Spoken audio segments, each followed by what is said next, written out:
အဲဒီနောက်မိုင်ကိုခဏဘေးကိုချထားလိုက်ပြီးတော့စစ်သုံးဟန်ကောဂျိုင်ထဲကိုထမင်းနဲ့အမဲသားဟင်းများကိုရောထည့်လိုက်ပြီးအဲ့ဒီဂျိုင်လေးကိုလွယ်အိတ်ထဲထည့်ပြီးတော့မိအိမ်ကိုကောက်ကင်ကအိမ်ပြင်ကိုထွက်သွားပါတော့တယ်။မောင်မိုးရင်ထောင်ထားတဲ့ကပ်ပြီးများကိုတေချာစစ်ဆေးလိုက်ပြီးတဲ့နောက်အပင်ပင်အောက်မှာဝင်ပြီးအိတ်လိုက်လေတယ်။ဘိုက်ကလည်းမစားသေးတာကြောင့်ထမင်းမစားသေးပြီ။မိုးကဆွတ်ဆွတ်ချုပ်နေပြီဖြစ်တော့တယ်။ရာသီဥတုရဲ့အပူချိန်ကြောင့်အိုက်ဆက်နေလေရာအတော်ပင်စိတ်ပြတ်နေမိလေတယ်။လေကလည်းမတိုက်ခြုံထဲမှာလည်းဖြစ်နေတာကြောင့်လေမတိုက်သည်လည်းဖြစ်နိုင်သည်။ထို့နောက်မောင်မိုးရင်ကမီးအိမ်ကိုကောက်ယူလိုက်ပြီးထမင်းရိုက်ထည့်ထားတဲ့လွယ်လေးကိုလွယ်လို့တင်းချိုင်းကုန်းဘက်ကိုထွက်သွားလေပါတော့တယ်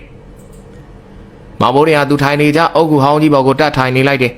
။လာရောင်နဲ့ကျဲရောင်ရဲ့အလင်းရောင်တဲ့တဲ့လေးရနေတာမဟုတ်လို့မီးအိမ်ထဲမှာရေနံစီမီးခွက်ကိုမှုတ်လိုက်လေတယ်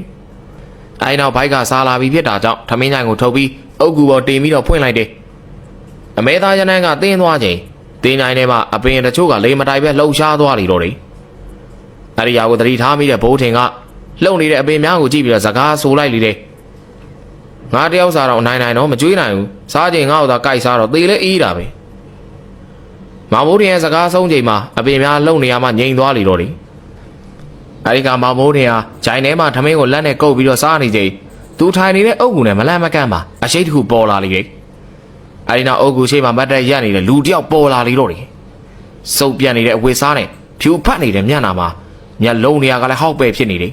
။အဲဒီလူက6ကတ်နေတဲ့အတန်နဲ့မောင်ဘိုးထင်ကိုစကားဆိုလာလေတယ်။ကောင်လေးငါအုတ်ကူပေါ်ထိုင်စားနေပြီငါ့ကိုမကြွေးဘူးလား။အဲဒီတန်ကြောင့်မောင်ဘိုးထင်ခေါင်းထောင်ပြီးကြည့်လိုက်တယ်။အကြီးတန်းသောထိုသူရဲ့ရုပ်ကိုမြင်သည်နဲ့လူမဟုတ်တာတန်းသိလိုက်တယ်။